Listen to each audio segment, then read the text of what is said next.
Et bonjour à tous, j'espère que vous allez bien. Je continue avec mon petit dictionnaire de la sagesse. Alors j'en suis à la lettre R. Bien sûr, j'ai choisi le mot résilience. Et il n'y a pas meilleure personne que moi pour en parler parce que c'est vraiment quelque chose que j'ai dû pratiquer, m'infliger même la résilience il y a 4 ans quand j'ai perdu mon père, parce que c'était où je faisais preuve de résilience, où je glissais, je sombrais et ça allait être très compliqué. Bref, la résilience, qu'est-ce que c'est? Eh bien, c'est notre capacité à faire face aux adversités de la vie, aux chocs, aux traumas, aux douleurs les plus intenses, à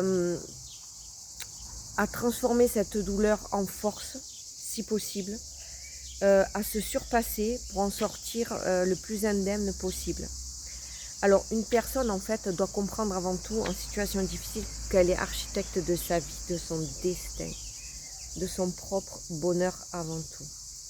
Que faire? Eh bien, aller chercher en soi ce qu'il y a de plus fort, de plus puissant. On a tous en nous ce qu'on pourrait qualifier comme instinct de survie. C'est une force que l'on peut décupler en fait devant une situation qui nous meurtrit, on va dire. Voilà. On va tous puiser nos ressources les plus profondes que l'on a et que bien souvent on ne côtoie pas parce que en fait on avance dans la vie sans trop se poser de questions. Et c'est dommage.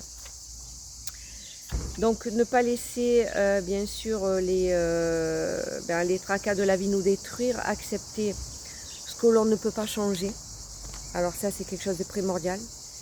On est souvent impuissant devant une situation, il y a des choses qu'on ne peut pas maîtriser, ou bien ce n'est pas nous qui avons les cartes en main, c'est quelqu'un d'autre, mais nous on fait partie de dommages collatéraux, et bien il faut faire preuve de résilience.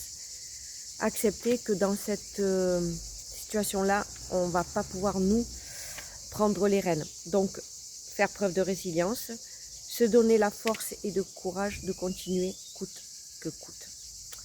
Voilà ce qu'est la résilience. Je vous souhaite une bonne après-midi. À bientôt.